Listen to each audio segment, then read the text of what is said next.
আসসালামু আলাইকুম সম্মানিত ভিউয়ার্স, আজকে আলোচনা করব 0 থেকে 6 মাস বয়সী বাচ্চাদের সর্দি এবং জ্বর হলে কি কি ওষুধ খাওয়াতে হবে। 0 থেকে 6 মাস বয়সী বাচ্চাদের জন্য আজকের দুটো ড্রপ নিয়ে আলোচনা করব। ভিডিওটাতে লাইক কমেন্ট শেয়ার করবেন এবং নতুন নতুন ভিডিও পেতে চ্যানেলটিকে সাবস্ক্রাইব করে পাশে থাকবেন বলে আশা রাখি। তো চলুন শুরু করা যাক। মনে করেন আপনার বাচ্চার বয়স 6 মাস কিংবা একটু বেশি হতে পারে, কমও হতে পারে। এটার ডোজটা কি, এই যে নাফা ড্রপ, এটার ডোজটা কি এবং ডেসলর কিডস এর ডোজটা কি, এগুলো নিয়ে বিস্তারিত আলোচনা করব। কারণ অনেকেই নাফা ড্রপ নেয় কিন্তু খাওয়ার নিয়মটা জানে না। তার বাচ্চার বয়স অনুসারে কতটুকু পরিমাণ খাওয়াতে হবে এবং কয়বার খাওয়াতে হবে সেই ডোজটা জানে না। সেই জন্য আজকে বিস্তারিত আলোচনা করব। এখন বাচ্চার জ্বর আছে, সর্দিও আছে। শুধু জ্বর থাকলে নাফা ড্রপ খাওয়াবেন, আর শুধু সর্দি থাকলে ডেসলর কিডস খাওয়াবেন। এখন মনে করেন সর্দিও আছে, জ্বরও আছে, তাহলে এই দুইটা ড্রপ খাওয়াতে হবে। এই দুইটা ড্রপ খাওয়ানোর নিয়মটা বিস্তারিত বলছি, ভালো করে লক্ষ্য করুন। এই যে নাফা ড্রপ, এখন আপনার বাচ্চার বয়স হচ্ছে 0 থেকে মনে করেন 3 মাস। 3 মাস বয়স হলে, দেখেন এখানে সুন্দর করে লিখে দিয়েছে, 3 মাস বয়স হলে আপনাকে 0.5 মিলি ওষুধ প্রতিদিন 3 বার করে খাওয়াতে হবে। এবং বাচ্চার বয়স 4 থেকে 11 মাস হলে 1 মিলি প্রতিদিন 3 বার করে এই নাফা ড্রপটি খাওয়াতে হবে। এবং বাচ্চার বয়স 12 থেকে 23 মাস হলে 1.5 মিলি করে প্রতিদিন 3 বার খাওয়াতে হবে। এবং বাচ্চার বয়স 2 থেকে 3 বছর হলে 2 মিলি করে প্রতিদিন 3 বার করে খাওয়াতে হবে।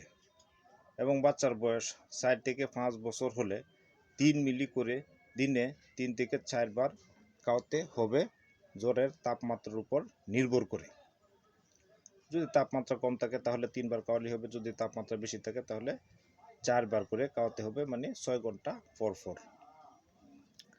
এখন এই যে মিলির হিসাবটা কেমনে বুঝবেন, যে বাচ্চার বয়স 3 মাস হলে যে 0.5 মিলি খাওয়াতে হবে, এই মিলির হিসাবটা কেমনে বুঝবেন। এই মিলির হিসাবটা বোঝার জন্য আমি সহজভাবে আপনাদেরকে বুঝাই দিচ্ছি।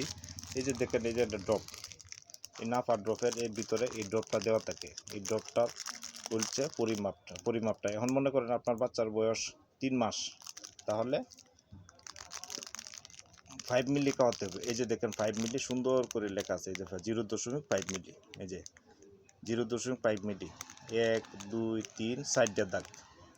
এখন যদি বাচ্চার বয়স 5 মাস হয় তাহলে সুন্দর করে মনে রাখেন, 5 মাস হলে 5 দাগ খাওয়াবেন। আর যদি 6 মাস হয় 6 দাগ, 7 মাস হয় 7 দাগ, 8 মাস হয় 8 দাগ। খুব সুন্দর করে মনে রাখবেন। এখানে মিলি টিলি আপনার হিসাব করার দরকার নাই, আপনার মনেও থাকবে না। এই জন্য যদি বাচ্চার বয়স 2 মাস হয় 2 দাগ খাওয়াবেন। এই 2 দাগ নাফা ড্রপ 3 বার করে। আর যদি 3 মাস হয় তাহলে 4 দাগ। এভাবে খাওয়াবেন নাফা ড্রপ 3 বার করে। এরপরে হচ্ছে ডেসলর কিডস, সর্দি থাকলে খাওয়াতে হবে নাফা এবং ডেসলর কিডস একসাথে। এই ডেসলর কিডসের পরিমাপটা সেম, বাচ্চার বয়স অনুসারে মাপটাও সেম। এই ডেসলর কিডস খাওয়াতে হবে প্রতিদিন একবার।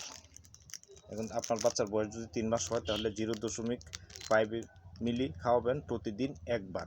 ডেসলর কিডস হচ্ছে একবার, আর নাফা ড্রপ হচ্ছে 3 বার। ভালো করে খেয়াল করবেন, ডেসলর কিডস খাওয়াতে হবে প্রতিদিন রাত্রে একবার, আর নাফা ড্রপ খাওয়াতে হবে প্রতিদিন 3 বার। বাচ্চার বয়স অনুসারে এই মাপটা মনে রাখবেন। যদি আপনার বাচ্চার বয়স 2 মাস হয় তাহলে 2 দাগ খাওয়াবেন, 3 মাস হয় তাহলে 3 দাগও খাওয়াতে পারবেন, অথবা 0.5 ml খাওয়াতে পারবেন। 4 মাস হলে 4 দাগ, 5 মাস হলে 5 দাগ, 6 মাস হলে 6 দাগ, এভাবে খাওয়াবেন। তাহলেই আপনার ওই মাপটা এবং পরিমাপটা ভুল হবে না। ভিডিওটাতে লাইক কমেন্ট শেয়ার করবেন এবং নতুন নতুন ভিডিও পেতে চ্যানেলটিকে সাবস্ক্রাইব করে পাশে থাকবেন বলে আশা রাখি। আসসালামু আলাইকুম।